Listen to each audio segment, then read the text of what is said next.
Today, we're tackling a topic that I really enjoy talking about, and that is, are you oversaving for retirement? After more than a decade of working with wealthy clients, I've seen it all, from meticulous planners to those paralyzed by the fear of spending what they've worked so hard to save. The goal of this video is simple, to provide 5 questions to help you identify if you might be oversaving, and more importantly, how to shift your mindset to truly enjoy the retirement and life you've earned. And at the end of this video, I'll invite you to take a quick quiz to see if you're on track for your retirement. Now, when I say oversaving, I'm not talking about having too much money. I'm talking about the mindset where you're hesitant to spend your money, even though you're financially secure. I've seen clients delay retirement unnecessarily or miss out on once-in-a-lifetime experiences because they're afraid to dip into their savings. Does that sound familiar? If so, this video is for you. So let's get right into it. Before I continue, I want to be clear. This isn't about giving you an excuse to spend your money carelessly. It's about starting a thoughtful conversation about what you can truly afford so you don't miss out on the things that matter most to you. So question 1 is, do you have significant additional retirement income sources beyond savings like rental properties, royalties, or pensions? Having additional income sources beyond your savings can dramatically enhance your financial flexibility in retirement. These could include rental properties, royalties or pensions, or even annuities. For instance, a steady rental income or pension could mean your savings won't have to shoulder the full burden of your living expenses. So why does this matter? When you have multiple income streams covering your needs, you might not need to rely heavily on your retirement accounts. But here's the catch. If you're fixated on growing your savings despite already having enough from these income sources, you may find yourself oversaving at the expense of living.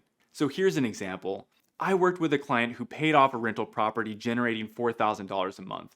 That alone covered most of their expenses. But instead of enjoying that cushion, they kept working past their planned retirement date because they were worried about their savings dipping below a certain number. It wasn't until we sat down, mapped out their finances, and talked about their goals that they realized they could retire comfortably and finally book that trip to Italy they were always dreaming about. The key takeaway here is if your income streams provide you with stability, give yourself permission to start spending your savings on the things that matter most to you.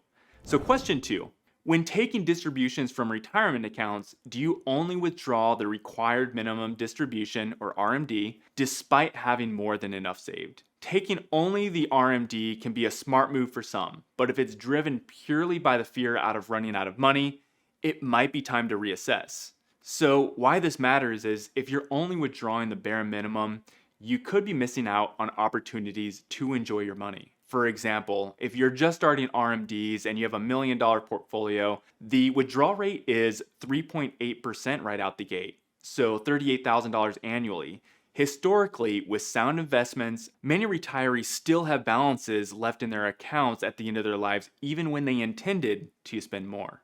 Instead of withdrawing the minimum just because you're nervous, think about what that money could do for your quality of life. Whether it's funding travel, helping a family member, or tackling that bucket list, your savings are there for a reason. Question number 3 is, do you consistently live well below your means with substantial monthly savings even after meeting all regular expenses and emergency fund goals? Living below your means is a hallmark of financial discipline, but continuing to save significantly each month in retirement might be a sign that you're stuck in an accumulation mode. Here's why it happens, and I totally get this. It's a really hard habit to break. You spent decades focusing on saving and frugality. It's what got you here. But in retirement, your goal shifts to enjoying those savings, not growing them further. I had a couple who kept saving $2,000 a month from their retirement income, even though they had already met every financial goal. When we talked, they admitted it was hard to stop saving. It felt like second nature. Once they realized they could afford to loosen the reins a little bit, they started traveling and creating memories that they'd always dreamed of. So ask yourself this. What's the point of saving beyond what you need or beyond planning for emergencies?